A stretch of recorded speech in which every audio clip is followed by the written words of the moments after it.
नमस्कार, मैं प्रदीप और आप देख रहे हैं बेहतर संवाद।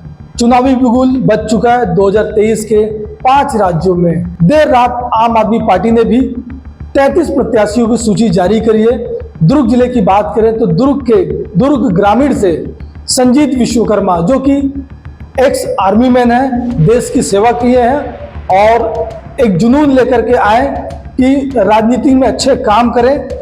इन सबके बीच आम आदमी पार्टी ने इनको दुर्ग ग्रामीण से विधानसभा का प्रत्याशी बनाया। संजीत जी, सबसे पहले आपको बधाई। बहुत बहुत धन्यवाद सर। सबसे पहली बात तो आपके बेहतर संवाद न्यूज़ को मैं धन्यवाद करना चाहता हूं कि आपने अपने न्यूज़ चैनल पर मुझे मौका दिया है अपनी बात रखने का।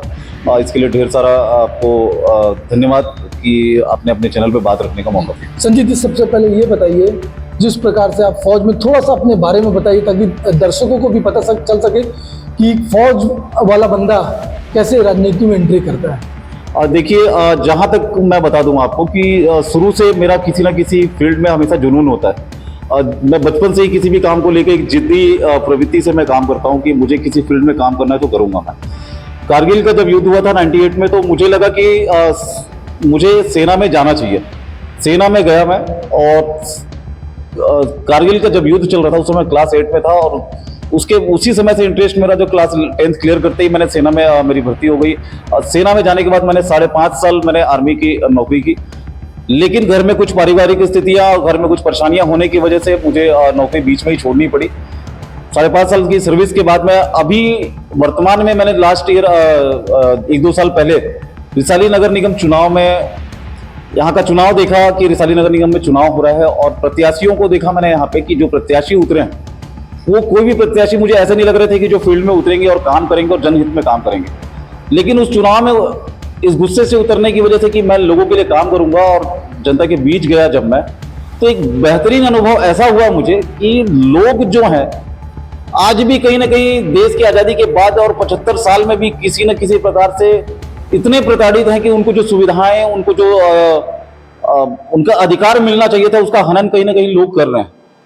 तो एक जो जन सेवा की भावना उस समय से मेरे अंदर एक प्रबल हुई, और मेरे अंदर ये उस समय विचार आया कि राजनीति करने के लिए कहीं ना कहीं किसी न किसी पार्टी में मुझे जाना पड़ेगा।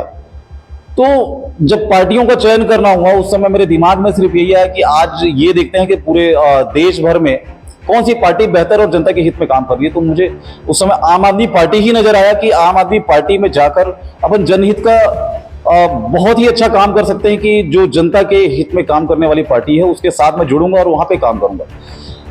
आम आदमी पार्टी को और हमारे जो राष्ट्रीय संयोजक हैं श्री अरविंद केजरीवाल जी को, हमारे राष्ट्रीय संगठन महामंत्री श्री संदीप पाठक जी को, छत्तीसगढ़ प्रदेश के प्रभारी माननीय संजीव झा जी को और प्रदेश अध्यक्ष श्री कोमल हुपेंडी जी को बहुत बहुत धन्यवाद इस बात के लिए देना चाहता हूं आपके मीडिया के माध्यम से कि उन्होंने एक सैनिक का भी सम्मान किया है आम आदमी पार्टी से प्रत्याशी के रूप में यहाँ पे दुर्ग ग्रामीण विधानसभा से डिक्लेयर करके।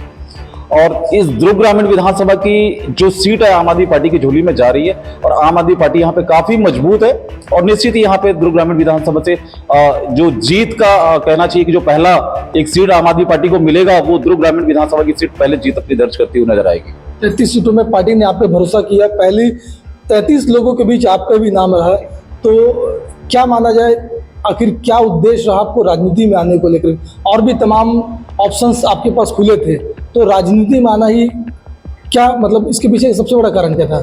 देखिए, इसके पीछे सबसे बड़ा कारण यह है कि जब हम किसी भी फील्ड में जाते हैं और किसी भी प्रशासनिक व्यवस्था या फिर शासन की कोई भी व्यवस्था को देखने जाते हैं हम, तो मुझे लास्ट में यही दिखता है कि जो भी नेता होते हैं वो पावरफुल होते हैं।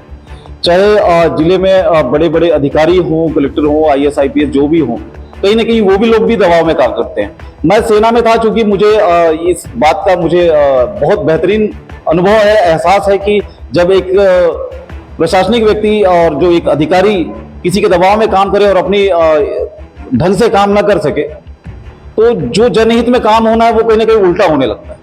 तो मेरा उद्देश्य ये है कि जो यहाँ के अधिकारी होंगे, चाहे वो एक पुलिस कर्मचारी हो या नगर निगम के कर्मचारी हो या किसी भी वर्ग के हो, उनके साथ मिलजुल कर उनको बेहतरीन रास्ते पर अपने साथ में लेकर चलने का प्रयास है। और जनहित का जो भी काम है, जो 1 रुपए का भी काम है, तो 1 रुपए का 1 रुपए जनता तक सीधे पहुंचाने के उद्देश्य से मैंने राजनीति में अपना कदम रखा है, और उसके लिए मुझे आम आदमी पार्टी ही बेहतर ऑप्शन दिखा है।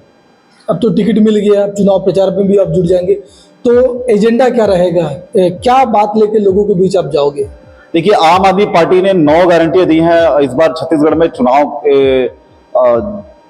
के समय। जो आम आदमी पार्टी जीत के आती है तो 9 गारंटी जो है, जिसमें शिक्षा, स्वास्थ्य, बिजली और आपके क्षेत्र में भ्रष्टाचार मुक्त छत्तीसगढ़ के लिए जो गारंटी है, और केजरीवाल जी की जो बातें रहती है उसको गारंटी कहने के पीछे सबसे बड़ा कारण ये होता है कि दिल्ली के अंदर 3 बार हमने आम आदमी पार्टी की सरकार बनाई है।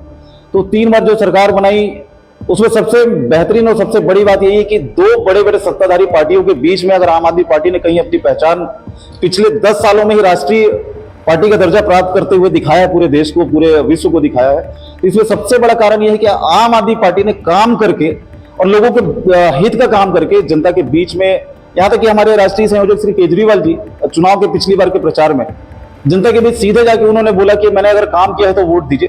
ऐसा कांग्रेस भाजपा के बस की बात नहीं है, उनकी हिम्मत नहीं है कि वो लोग ऐसा बोल सकें। मुझे बहुत अच्छा लगता है, केजरीवाल जी से मैं काफी इंप्रेस्ड हूं, और वो बहुत ही एक सुलझे हुए इंसान लगते हैं कि जो देश हित में बड़ी ही ईमानदारी से काम करते हैं। जी, तो ये बताइए, जैसे आप 1.5-2 साल से राजनीति में सक्रिय रहे हैं, तो क्षेत्र में भी आप घूमे, तो क्या चीजें आपको बेसिक नजर आया? देखिए, क्षेत्र में जैसे कि हम लोग गए तो देखिए छत्तीसगढ़ में ढेर सारी योजनाएं जनता के लिए लागू की गई हैं, जिसमें एक वृद्धा पेंशन है, युवाओं का बेरोजगारी भत्ता है, युवाओं के लिए रोजगार की बात है, गांव में सड़कों के विकास की बात है, नाली के विकास की बात है, गांव में लोगों के आवास की बात है। इस तरह की बहुत सारी ढेर सारी मूलभूत सुविधाएं। और कहना चाहिए कि छत्तीसगढ़ में सबसे ज्यादा लोग परेशान हुए हैं शराब की जो एक गलत नीति की वजह से। गलत तरीके से शराब दुकानों को संचालित करने के तरीके से लोग परेशान हुए हैं। बार बार इसकी विरोध भी होते रहे हैं, और लेकिन जिन सारे मुद्दों पे काम करना चाहिए था यहाँ की सरकारों को, यहाँ के जो विधायक थे उनको काम करना चाहिए था, यहाँ के जो जनप्रतिनिधि थे उनको काम करना चाहिए था, उस पर काम करना छोड़ दूसरे क्षेत्र में काम किया इन्होंने।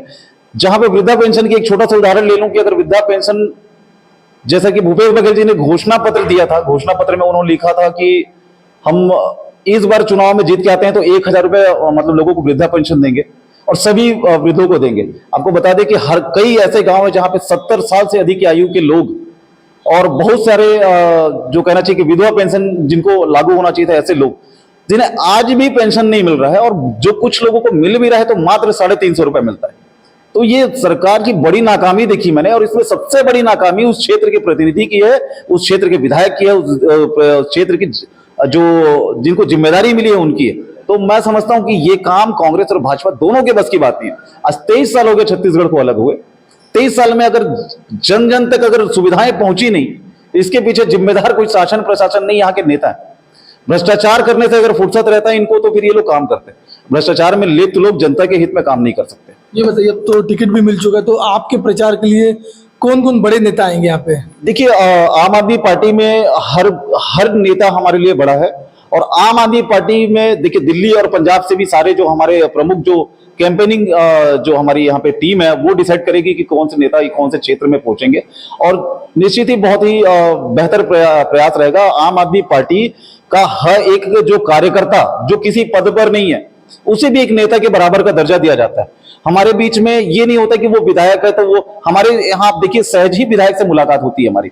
आप ये कांग्रेस भाजपा में विधायक तो छोड़िए, अगर एक पार्षद बन जाता है तो आप अभी रिसाली नगर निगम क्षेत्र में जाइए, पार्षद का एटीट्यूड देख के आपको ये फीलिंग होगी कि अरे बाप रे हम किसके पास आ गया। लेकिन जब वही वोट मांग रहा होता है और 1000-1500 वोटों से जीतने के बाद में जनता के सामने जो रिएक्ट करता है वो बहुत ही बुरा होता है। जो आम आदमी पार्टी इस मामले में बहुत बेहतर है, कैंपेनिंग की चिंता नहीं है हमें। हमारी पार्टी में बहुत ही कार्यकर्ता, और खासकर दुर्ग ग्रामीण में हमारे कार्यकर्ताओं की, सक्रिय कार्यकर्ताओं की संख्या जो है बहुत ही बेहतर है, और करीबन ये 6000 से पार हमारे सक्रिय कार्यकर्ता हैं दुर्ग ग्रामीण में। तो ये थे संजीत विश्वकर्मा, जो आम आदमी पार्टी ने अभी 33 लोगों की सूची जारी की, उसमें संजीत विश्वकर्मा का नाम दुर्ग ग्रामीण से है।